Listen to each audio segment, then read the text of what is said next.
விஜய் வந்து எல்லார் முன்னாடியுமே வந்து சொல்லிடுறாரு, இந்த மாதிரி வந்து என் காவேரி தான் என் ஒய்ஃபு, அதனால் தேவையில்லாம இங்கே பிரச்சனை பண்ணாத மாதிரி எதுவும் இங்கேருந்து போயிடுங்க அப்படின்னு சொல்லிட்டு மீடியா முன்னாடி சொல்கிறாரு. அதை பார்த்து வந்து வெண்ணிலா வந்து செமையாக டென்ஷன் ஆயிடுறாங்க. நீ எனக்கு வேணும் விஜய், கண்டிப்பாக வேணும், நீ என்ன வந்து கல்யாணம் பண்ணியே ஆகணும் அப்படின்னு சொல்லிட்டு சொல்கிறாங்க. நீ தான் என் புருஷன்னு சொல்லிட்டு பிரச்சனை பண்ணுறாங்க. அதை பார்த்து அவங்க மாமாவும் வந்து சொல்கிறாரு, இங்கே பாரு விஜய், நீ என் பொண்ணு, எங்கள் வீட்டு பொண்ணு ஏற்று தான் ஆகணும், அப்படி ஏற்றுக்கலாம் நடக்கிறதே வேறு, உன் மேலே வந்து நாங்கள் கேஸ் போடுவோம் அப்படின்னு சொல்லிட்டு மிரட்டுறாரு. அதை கேட்ட விஜய், நீ என்ன வேணாலும் பண்ணிட்டு போ, என் பொண்டாட்டி இருக்கும்போது நான் யாரையும் வந்து நான் வந்து ஏற்றுக்க முடியாது அப்படின்னு சொல்லிட்டு விஜய் திட்டவட்டமாக மறுக்கிறாரு.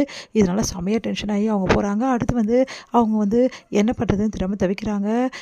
இங்கே பசுபதி கிட்ட சொல்லி பசுபதி வந்து ஒரு திட்டம் சொல்கிறாரு.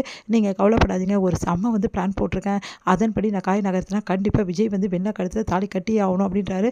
அதை கேட்டு எல்லோரும் என்ன பிளானு, எப்படி வந்து இந்த பிளான் வந்து நடக்கும் அப்படின்னு சொல்லிட்டு கேட்டோன்னே அந்த டைமில் கரெக்டாக அங்கே வராரு வந்து அஜய் வராரு. அஜய் பார்த்துட்டு எல்லாரும் ஒன்றும் புரியாமல் இல்லை, இவர் என் வீட்டுக்காரர் தான் அப்படின்னு சொல்லிட்டு ராகினி அறிமுகப்படுத்துகிறாங்க.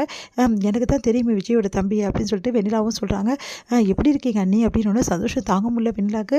என்னையா சொன்னீங்க, ஆமாம் பின்ன நீங்கள் தானே என்ன அண்ணி அப்படின்னு சொல்லிட்டு அப்படியே வந்து ஓவராக பண்ணுறாரு.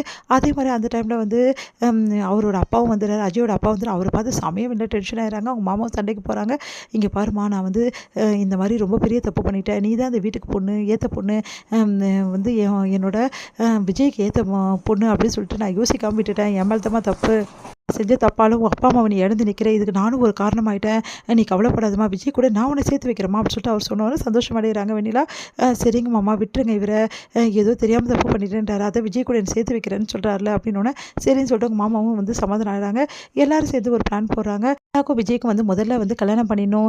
விஜய் வந்து வெள்ளை கழுத்தில் தாலி கட்டிட்டானா அதுக்கப்புறம் காவேரி வரமாட்டா, அப்புறம் என்ன விஜய் வெண்ணிலாவும் சேர்ந்து வாழ ஆரம்பிச்சிடுவாங்க, அப்புறம் வெண்ணிலாவுக்கும் விஜய் கிடச்சிடுவான், இதுதான் எங்கள் பிளான் அப்படின்னு. இதெல்லாம் எப்படிங்க நடக்கும், விஜய் எப்படி ஒத்துப்பாரு, அந்த பொண்ணு ஏதாவது பிரச்சனை பண்ணால் என்ன பண்ணுறது, காவேரிலாம் எதுவும் பிரச்சனை பண்ண மாட்டா, அதான் அவங்க அம்மா வீட்டுக்கு போயிட்டால, இதுக்கப்புறம் எந்த பிரச்சனையும் கிடையாது, அவளும் வெண்ணிலா இங்கே இருக்க தானே போனால், அதனால் பிரச்சனை இல்லை, இப்போ நம்மளுக்கு பிரச்சனை பண்ணுறது விஜய் தான், விஜய் ஆஃப் பண்ணணும்னா கண்டிப்பாக வெண்ணிலா கழுத்து விஜய் தாலி கட்டினா இது பிரச்சனை தீர்ந்துடும், அது எப்படி தாலி கட்டுவதா எனக்கு பிடிக்கலையே, எனக்கு என் கூட வாழ மாட்டேன்றாரே அப்படின்னு சொல்லிட்டு வெண்ணிலா சொல்கிறாங்க. அதெல்லாம் வந்து பிடிக்குமா, தாலி கட்டிட்டு அதுக்கப்புறம் 2 பேரும் சேர்ந்து வாழி எல்லாம் பிடிக்க போகுது, அது அவர் எப்படி பண்ணுவார், அவர் வந்து பண்ண மாட்டார் அப்படின்னு சொல்லிட்டு வெண்ணிலா சொல்கிறாங்க. அதெல்லாம் நாங்கள் பண்ண வச்சுருவோம், நீ கவலைப்படாதம்மா அப்படின்னு சொல்லிட்டு அன்பரசு எல்லாருமே சொல்கிறாங்க.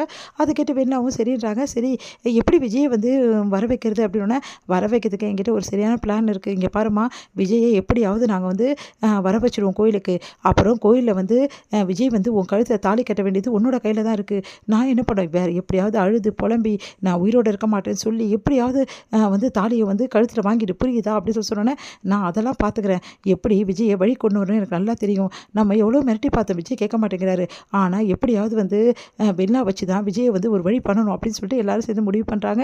இங்கே வந்து என்ன பண்ணுறாங்க, கோயிலில் வந்து கல்யாணத்துக்கான ஏற்பாடு எல்லாமே பண்ணிகிட்ருக்காங்க. இங்கே வந்து வெண்ணாக்கும் அலங்காரம்லாம் பண்ணி கூட்டிகிட்டு வராங்க. அப்போ விஜய் ஒன்றும் வரலையே, ஏதோ வந்துருவார் விஜய், நீ கவலைப்படாதீங்க, நாங்கள் ஃபோன் பண்ணிட்டோம், எப்படியும் வந்துருவார் அப்படின்றாங்க.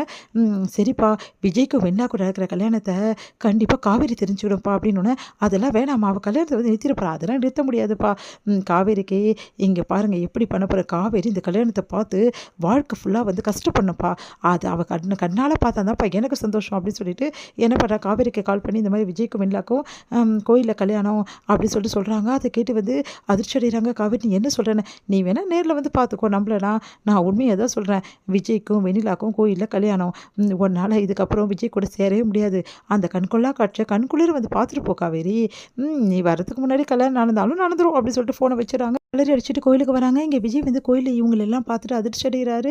என்ன இது அப்படி சொல்லிட்டு